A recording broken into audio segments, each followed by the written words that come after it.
ആലമ്പാടി യത്തീംഖാനയിലേക്ക് ഒരു നേരത്തെ ഭക്ഷണം നൽകിയും വൃക്ഷത്തൈ നട്ടും സിറ്റി ലയൺസ് ക്ലബ് കാസർഗോഡിന്റെ പ്രവർത്തനത്തിന് തുടക്കം കുറിച്ചു. യത്തീംഖാന പരിസരത്ത് വൃക്ഷത്തൈ നട്ടുപിടിപ്പിക്കുകയും ചെയ്തു. ഭീമ സ്വർണത്തിനൊപ്പം നിങ്ങളുടെ സ്വപ്നങ്ങൾക്കും ചിറകുകൾ നൽകുന്നു. ഭീമ ജ്വല്ലറി, കാസർഗോഡ്, കാഞ്ഞങ്ങാട്.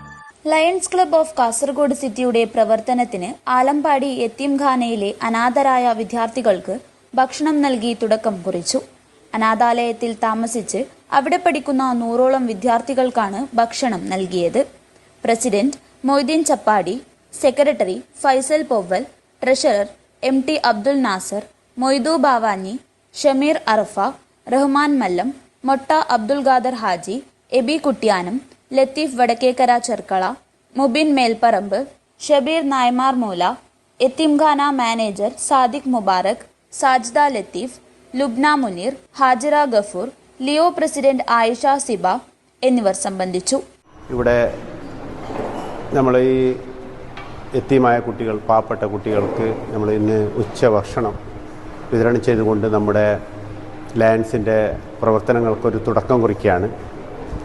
ഇത് നേരത്തെ സെക്രട്ടറി പറഞ്ഞ മാതിരി ഒരു അതിഗംഭീരമായ തുടക്കമായിരിക്കും. ഇനിയുള്ള കാലങ്ങളിലൊക്കെ നമ്മുടെ നല്ല നല്ല പ്രവർത്തനത്തിന് ഒരു മുതൽക്കൂട്ടും കൂടിയാണ് ഈ നമ്മുടെ അന്നദാനം കൊണ്ട് ആരംഭിക്കുന്ന ഈ സംഘടനയുടെ പ്രവർത്തനം.